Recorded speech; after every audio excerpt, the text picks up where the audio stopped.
देखिए, हमारे देश में ना इलेक्ट्रिक व्हीकल पर तेजी के साथ काम चल रहा है, ये तो सभी जानते हैं। ड्रोन तकनीक को हर जरूरी क्षेत्र में अपनाने पर जोर भी दिया जाता है, तो वहीं मोबाइल फोन भी बड़ी तादाद में बन रहे हैं। क्या आपको ये पता है कि इन सब के लिए जिस बैटरी का इस्तेमाल होता है उसके लिए सबसे जरूरी चीज है लिथियम, जिसके लिए हम ही नहीं पूरी दुनिया चीन पर निर्भर करती है। ऐसे में देश में फिलहाल रिसाइकिल बैटरी लिथियम का एक बड़ा सोर्स है।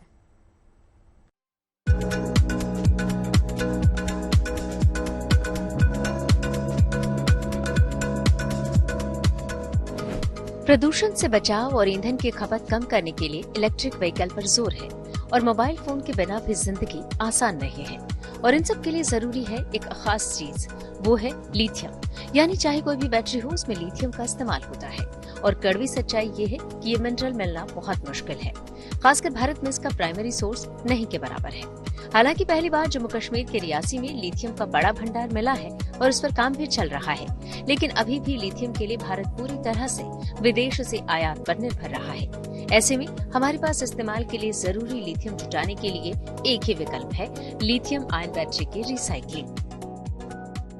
लिथियम हमारे लिए कितना इम्पोर्टेंट है ये हम सब समझते हैं। इलेक्ट्रिक गाड़ियां बिना लिथियम आयन बैटरी के नहीं चल सकती, मोबाइल्स हमारे बिना लिथियम के नहीं चल सकते।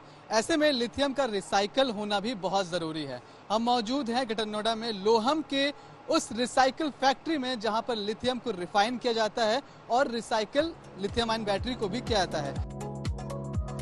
अब आपके मन में ये सवाल जरूर होगा कि ये रिसाइकलिंग होती कैसे है, तो यही सवाल हमारे संवाददाता मनीष चौरसिया ने पूछा कंपनी के assistant vice president Vinayak Singhal से। तो जो भी end of the life batteries आती हैं फोन की या ईवीज की कोई भी, उससे हम लोग ब्लैक मास निकालते हैं, जो कि रॉ मटेरियल बनता है हमारे लिथियम प्लांट के लिए।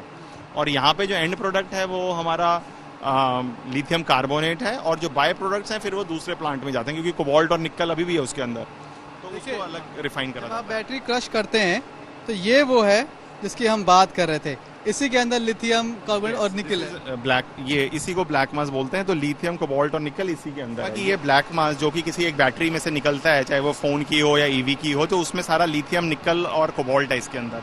तो ये जो फाइनल प्रोडक्ट है ये आप देख सकते हैं, ये बिल्कुल लिथियम कार्बोनेट है, जो कि इसमें से निकाला गया है रॉ मटेरियल में से। तो इसमें से लिथियम निकाला, उसको फिर कार्बोनेट की फॉर्म दी गई, और ये बिल्कुल बैटरी ग्रेड मटेरियल है, विच कैन बी यूज, जो कि फिर से बैटरी मैन्युफैक्चरिंग में पूरा यूज हो सकता है। जब ये निकलता है पहली बार तो किस फॉर्म में होता है? अभी तो ये पाउडर फॉर्म में, सॉल्ट फॉर्म में। ये एक पूरी हाइड्रोमेटलर्जिकल प्रोसेस है, जिसमें हर स्टेप पे इसको प्योरीफाई करा जाता है। तो जो एंड प्रोडक्ट है वो पहले एक सॉल्यूशन फॉर्म में आता है, उसके बाद उसको ये पाउडर बनाया जाता है। हम इसी की बात कर रहे हैं कि 99.9% तक ये यस बिल्कुल 99.9%। जो आखिर में जो बैटरी बन रही है उसमें इसका इस्तेमाल हो। यस बिल्कुल जी, इससे कैथोड एक्टिव मटेरियल के लिए इसको यूज करा जाएगा, जो जिससे कि बैटरी बनेगी। लिथियम भंडार के मामले में दुनिया भर में चीन का दबदबा है। ऐसे में तकनीकी तरक्की के मामले में चीन से अगर टक्कर लेनी है तो लिथियम का भंडार बढ़ाना जरूरी है। फिलहाल हमारी जरूरत पूरी हो रही है, लेकिन भविष्य में भी इसके लिए तैयारी पूरी है।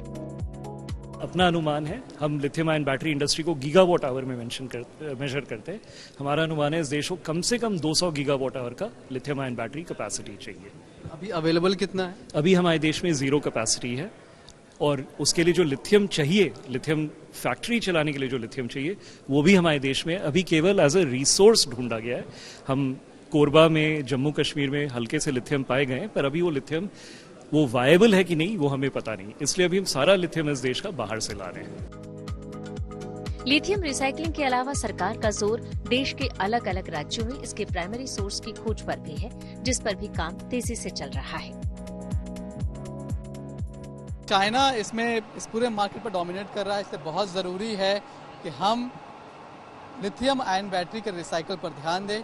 यहाँ पर फिलहाल जो प्रोसेस है वो चल रहा है, लेकिन ये जिम्मेदारी एक आम नागरिक की भी है कि वो अपनी बैटरीज को अच्छे से उस जिम्मेदारी के साथ उस जगह देकर आए जहाँ से वो आसानी से ऐसी रिसाइकल फैक्ट्रीज तक पहुँच पाएँ। कैमरामैन मनीष झा के साथ Manish Chaurasia, good news today, greater Noida.